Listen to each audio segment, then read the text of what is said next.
nous montrons comment effectuer une régression logistique sous SPSS. On se demande quels sont les facteurs qui pourraient causer des complications pendant l'accouchement.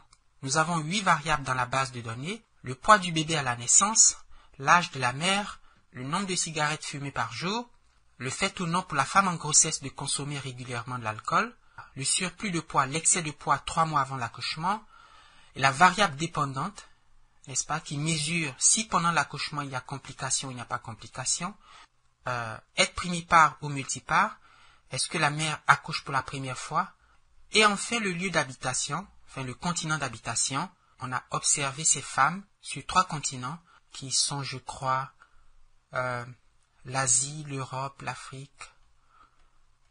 Et les femmes asiatiques ont reçu le code 3, et les femmes européennes le code 2, et les femmes africaines le code 1. Nous allons mener une régression logistique de la variable complication pendant l'accouchement sur les autres variables. Et c'est un modèle de prédiction, et on l'a dit, la régression logistique a pour objet de proposer un modèle statistique de prédiction dans le cas qui nous occupe du risque de complications chez la femme pendant l'accouchement. On voudrait prédire les chances qu'une femme qui se présente pendant l'accouchement à l'hôpital soit sujette à des complications. Alors nous faisons l'analyse, régression logistique binaire, la variable dépendante, le fait d'avoir ou non des complications pendant l'accouchement, mais ce qu'on pourrait regarder comme des facteurs de risque pertinents pour la femme en grossesse, c'est, je crois, le poids du bébé à la naissance, n'est-ce pas? Si un bébé est trop lourd, on peut croire que l'accouchement est risqué. Et c'est pourquoi, vous le savez, certaines femmes doivent subir des opérations de césarienne, parce que sinon... Nous allons y mettre l'âge de la mère. Je vais y mettre le fait d'être primipare ou multipare, le lieu d'habitation. Est-ce que les femmes africaines sont plus susceptibles de connaître des complications que les femmes asiatiques ou les femmes européennes? N'est-ce pas? C'est une question intéressante. Et puis disons l'alcool, la consommation régulière de l'alcool. Alors nous allons définir nos variables qualitatives. Donc on accouche primipare, lieu d'habitation et alcool. Nous allons prendre la première valeur de chaque catégorie, le premier code numérique de chaque catégorie comme la classe de référence. Donc on choisit first. On va le faire pour alcool. Donc je fais change. On va le faire pour lieu et on va le faire pour primipare. Et je clique sur continue. Nous allons sauvegarder les probabilités prédites par le modèle logistique, et le group membership, c'est-à-dire pour chaque participant, ici pour la mère, la femme en grossesse, la femme pendant l'accouchement, s'il y aura ou non complications. Donc c'est une prédiction de la variable dépendante complication pour les femmes de notre échantillon. Continue. Alors dans options, nous allons demander un intervalle de confiance à 95% pour les odd ratios, les rapports de risque, les susceptibilités au risque de complications. Je demande ici à SPSS d'inclure dans le modèle logistique la constante de régression et cette option doit toujours être cochée. Je fais continue. Alors ici, dans méthode, nous pouvons choisir le mode d'entrée des variables. Et il est possible, comme on va le voir dans un autre film, d'entrer les variables dans l'analyse une par une et voir comment la qualité du modèle s'apprécie à mesure que les variables entrent dans le modèle. Nous gardons l'option par défaut Enter qui va prendre en compte toutes les variables. Et je clique sur OK. La variable dépendante, ici, le fait ou non d'avoir des complications pendant l'accouchement, a été codée comme suit: 0 pour non, pas de complications, et 1 pour oui. Quant aux variables indépendantes, nous avions 1, 2, 3 variables, le continent ou le lieu d'habitation, le fait ou non de consommer régulièrement l'alcool, et puis le fait d'être primipare ou multipare. Les femmes qui accouchent pour la première fois et qui ont répondu non, ont reçu le code 0. Celles qui ont répondu oui, c'est-à-dire les primipares, ont reçu le code 1. Les femmes qui consomment régulièrement l'alcool, qui ont répondu oui, ont reçu le code 1, et celles qui ont dit non ont reçu le code 0. Et pour ces deux variables, alcool et primipare, la catégorie de référence est 0. Et cela veut dire que nous allons comparer le risque de complications chez les femmes primipares par rapport aux femmes qui ne sont pas primipares, c'est-à-dire celles qui ont le code 0, et c'est-à-dire par rapport aux femmes multipares. De même, pour l'alcool, nous allons comparer le risque de complications pendant l'accouchement chez les femmes qui consomment régulièrement l'alcool par rapport à la catégorie de référence, c'est-à-dire par rapport à celles qui ne consomment pas régulièrement l'alcool. Pour le continent d'habitation, les choses sont un peu plus compliquées puisqu'il y a 3 niveaux, il y a 3 catégories, il y a 3 groupes, Afrique, Europe, Asie. Parce qu'on ne peut pas coder au moyen d'une variable binaire 3 niveaux, alors SPSS a dédoublé la variable continent d'habitation. Elle a créé 2 variables binaires en prenant pour référence l'Afrique, n'est-ce pas? Autrement dit, si une femme est asiatique, la variable continent d'habitation 2 prend la valeur 1. Si elle n'est pas asiatique, cette variable prend la valeur 0. Si une femme est européenne, ou se trouve en Europe pendant l'accouchement, la variable continent d'habitation 1, qui est une variable binaire, prend la valeur 1, et si elle n'est pas européenne, cette variable prend la valeur 0. Et vous voyez que pour les africaines, ces 2 variables prennent les valeurs 0 et 0, puisqu'alors la femme n'est ni en Europe ni en Asie. Et comme il y a 3 catégories, si vous n'êtes pas en Europe et que vous n'êtes pas en Asie, vous êtes forcément en Afrique. N'est-ce pas? Enfin, pour cette étude, n'est-ce pas? Pour cette étude. Alors vous avez des statistiques, des fréquences associées à chacune de ces variables.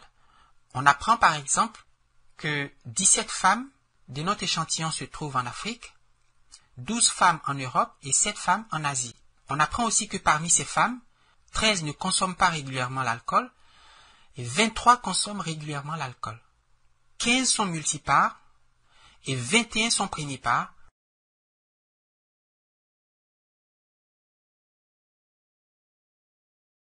Alors, le premier tableau bloc 0 n'est pas très important, c'est le modèle nul. C'est une régression logistique qui n'inclut aucune des variables à l'étude, mais seulement la constante. Et en quelque sorte, le modèle cherche à prédire le risque de complications en l'absence des facteurs de risque, sans tenir compte de l'âge de la mère, le poids du bébé, le fait ou non de fumer de la cigarette, de prendre l'alcool. Quel est a priori le risque de complications chez une femme si on ne sait absolument rien de cette femme, si on ne prend pas en compte les caractéristiques de cette femme, si on ignore tout de la femme. Alors, ce modèle nul a prédit correctement 55,6% des cas. Et vous voyez par exemple qu'il a correctement prédit 20 cas et il s'est trompé dans 16 cas. Vous voyez, ces 20 femmes ont eu des complications pendant l'accouchement et le modèle nul a correctement prédit que ces femmes auraient des complications. Par contre, ces 16 femmes n'ont pas eu de complications pendant l'accouchement et le modèle s'est trompé. Il a prédit qu'elle aurait des complications pendant l'accouchement. D'accord? Donc ça fait 55,6 ou disons environ 56% de précision. Ce tableau nous donne à la fois l'estimation du paramètre, il y a un seul paramètre, c'est la constante du modèle de régression logistique, qui vaut ici 0,223. L'erreur standard, ce n'est pas très important de savoir comment cette erreur a été calculée, vaut 0,335, 0,335. L'indicateur de Wald, qui est le paramètre divisé par l'erreur standard, le tout élevé au carré, vaut 0,443 et cet indice de Wald suit une loi de Key-2 avec 1 degré de liberté. Et on peut montrer, si on consulte la table de Key-2, que la p-value associée à un tel indice, 0,443, cette p-value est trop grande. Ce niveau, ce degré de significativité est trop grand. Il dépasse le seuil de 5%, il est supérieur à 0,05. On peut donc conclure que le modèle nul n'est pas significatif. Et puis de toute façon, même s'il était significatif, ce serait sans intérêt, puisque les variables à l'étude ne sont même pas incluses dans le modèle. Le odd ratio, le OR, le surcroît des risques, le surcroît des chances, la susceptibilité d'une complication, ici vaut 1,25 et qui a été calculé en faisant l'exponentielle de 0,223 et qu'on peut aussi retrouver en divisant 20 par 16. D'accord? Et qui signifie qu'a priori, pour une femme quelconque, quelles que soient ses caractéristiques, puisqu'on les ignore, rappelez-vous qu'on est dans le modèle nul, ses chances d'avoir une complication pendant l'accouchement sont de 1,25 fois plus élevées que ses chances de ne pas avoir une complication. 1,25, c'est pas très loin de 1. Et 1, ça veut dire autant. Ça veut dire que la probabilité que la femme ait une complication égale à une fois la probabilité qu'elle n'ait pas une complication. Donc, il y a équiprobabilité, il y a même chance lorsque le OR, lorsque le odd ratio égale à 1. Et si les chances sont égales, le risque est le même. Donc, il n'y a pas d'effet significatif qui est confirmé par une p-value largement supérieure à 5%.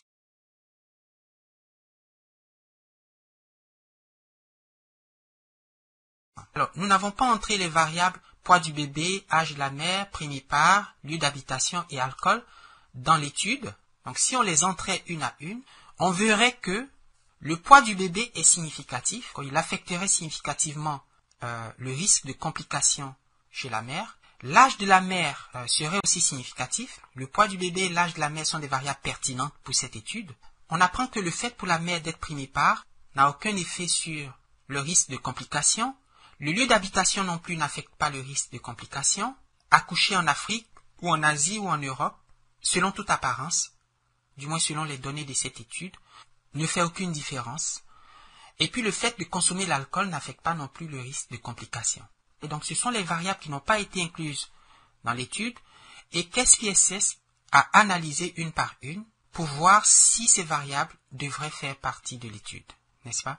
Alors nous avons inclus toutes ces variables dans l'analyse. Voyons donc les résultats de cette analyse. L'indicateur de significativité globale est un Ki2 qui vaut ici 25,898, disons à peu près 26, avec 6 degrés de liberté. Et le nombre de degrés de liberté est directement proportionnel au nombre de variables à l'étude. Et ce Ki2 est significatif au seuil de 5%. Donc ça veut dire que le fait d'inclure ces variables augmente significativement la qualité du modèle. On est passé d'un modèle nul qui n'était pas significatif, p-value égale à 0,506, à un modèle qui se révèle hautement significatif au seuil de 5%. Alors, on peut mieux apprécier la qualité de ce modèle en regardant ce qu'on a appelé le coefficient de détermination, qui est calculé ici de deux façons. D'une première manière par la formule de Koch et Snell, et puis vous avez le R carré de Nagelkart. Notre R carré, on va dire qu'il varie de 51,3% à 68,7%. Et que signifie ce R carré? 68,7% de la variation du risque de complications chez la femme en grossesse est le fait des variables à l'étude, à savoir l'âge de la mère, le poids du bébé à la naissance, le fait d'être primipare ou multipare, le fait d'habiter en Afrique, en Europe ou en Asie, et puis le fait ou non de consommer de l'alcool. Toutes ces variables affectent le risque de complications à raison de 68,7%. Au minimum, 51,3%, au maximum 68,7%. Alors, avec ce nouveau modèle qui inclut toutes les variables, SPSS a produit une nouvelle table de classification. Si vous vous souvenez, dans le bloc 0, le modèle logistique nul a prédit correctement l'existence ou non d'une complication avec un pourcentage de succès égal à 55,6. Dans 55,6% des cas, le modèle ne s'est pas trompé. Quand on inclut toutes les variables, ce pourcentage passe à 88,9%. Il y a une augmentation, il y a une amélioration de la qualité du modèle. Et ce pourcentage 88,9 se calcule facilement, le nombre de prédictions correctes divisé par le nombre total de prédictions. Ici, 14 plus 18 divisé par, je ne sais pas combien de prédictions au total. 14 plus 18 plus 2 plus 2. Le dernier tableau nous donne à la fois les paramètres estimés de la régression logistique et leur niveau de signification, les odd ratios associés et leurs intervalles de confiance. Quelles sont les variables significatives de ce modèle? Le poids du bébé est significatif, n'est-ce pas, avec une p-value égale à 0,031, inférieure à 5%. L'âge de la mère affecte significativement les chances d'avoir une complication, le risque de complication. Être primipare ou ne pas l'être n'a pas d'effet sur le risque de complication chez la femme enceinte. Le lieu d'habitation n'a pas non plus un effet significatif. Et enfin, l'alcool n'est pas significatif. Donc, on a deux variables significatives, le poids du bébé à la naissance et l'âge de la mère. Les paramètres de la régression, les B, les bêta, sont ici calculés et utilisés pour le calcul des odd ratios, des surcroît de risque, comme on peut aussi les appeler. Pour la variable poids du bébé à la naissance, le surcroît de risque est de 2,146, donc disons environ 2. Et ça, c'est une estimation, n'est-ce pas?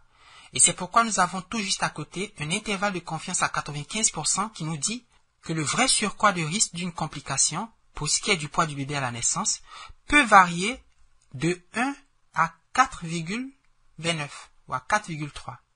Nous sommes confiants à 95% que les choses en sont ainsi. Mais concrètement, cela veut aussi dire que lorsque le poids du bébé augmente d'une unité, disons d'1 kg, le risque de complication chez la femme en grossesse est multiplié par 2. On peut aussi dire qu'il augmente de 200%, n'est-ce pas, puisqu'il est doublé. Et vous voyez qu'il y a là une association entre le poids du bébé à la naissance et le risque de complication chez la femme en grossesse. Ce qui, évidemment, est confirmé par une p-value égale à 0,031, inférieure à 5%. Alors, ce risque est estimé à 2,146, je l'ai dit. Il se traduit au niveau de la population, et c'est là qu'entre en jeu l'intervalle de confiance. Pour une femme enceinte, au moment de l'accouchement, son risque de complication, sa susceptibilité à une complication, peut varier de 1 à 4,30. Autrement dit, quand le poids du bébé augmente d'1 kg, le rapport des chances d'avoir une complication est multiplié par un facteur qui varie entre 1 et 4,30.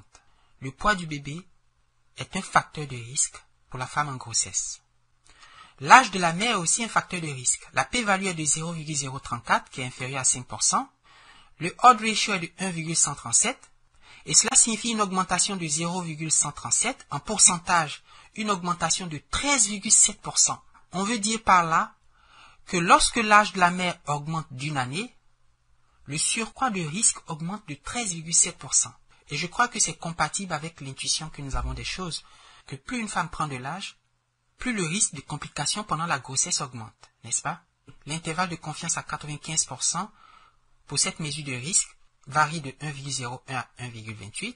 Alors il n'est pas nécessaire d'interpréter les mesures de risque pour les variables primipares, lieu d'habitation, alcool, puisque de toute manière ces variables ne sont pas significatives, elles n'affectent pas significativement la variable dépendante, la présence ou non de complications pendant l'accouchement. Nous avons enfin l'équation de la régression logistique qui donne le logique du risque de complications en fonction du poids du bébé, de l'âge de la mère, de la primiparité du lieu de naissance. Ce logique est le logarithme pour une femme enceinte de la probabilité d'avoir une complication divisé par la probabilité de ne pas avoir une complication compte tenu de ses caractéristiques. N'est-ce pas, son âge, si elle consomme de l'alcool ou non, le poids de son bébé, etc. Et on peut bien sûr, au moyen de cette équation, faire des prédictions. On peut calculer a posteriori la probabilité pour une femme enceinte d'avoir ou de ne pas avoir une complication dès que l'on connaît ses caractéristiques. Si vous regardez dans la vue des variables, vous verrez que SPSS a créé deux nouvelles variables, PRE1 et PGR1, qui correspondent respectivement aux probabilités d'avoir une complication pendant l'accouchement et au group membership, c'est-à-dire si elle aura ou non une complication. Alors, dans la vue des données, vous avez ces variables, ces deux colonnes, où l'on a calculé pour chaque participant la probabilité d'une complication et une prédiction de sa classe, de son group membership. Alors, par exemple, pour cette femme qui a 49 ans, enceinte d'un enfant dont le poids est de 5 kg, qui fumait 10 cigarettes par jour, qui est primipare, qui habite en Asie, le modèle logistique a prédit une probabilité de 92,54% de chance d'avoir une complication. Et en conséquence, parce que cette probabilité est forte, supérieure on va dire à 50%, elle a été classée comme à risque, comme appartenant à la classe 1 des sujets qui auront une complication. Alors si vous regardez cette femme, le participant numéro 3, qui a 18 ans, qui fume 7 cigarettes par jour, qui ne prend pas d'alcool, qui a un excès de poids de 2 kg, 3 mois avant l'accouchement, qui n'a pas eu de complications, qui est primipare et qui habite en Afrique, bien le modèle a prédit une probabilité, un risque de 0,014, c'est-à-dire 1,48, disons environ 1,5% de chance d'avoir une complication. Et comme cette probabilité est faible, comme ce risque est suffisamment faible, cette femme, cette dame a été classée comme n'ayant pas de complications. Autrement dit, on prédisait qu'elle n'aurait pas de complications. Et en effet, elle n'a pas eu de complications. Dans ce film, nous avons montré comment réaliser une régression logistique sous SPSS.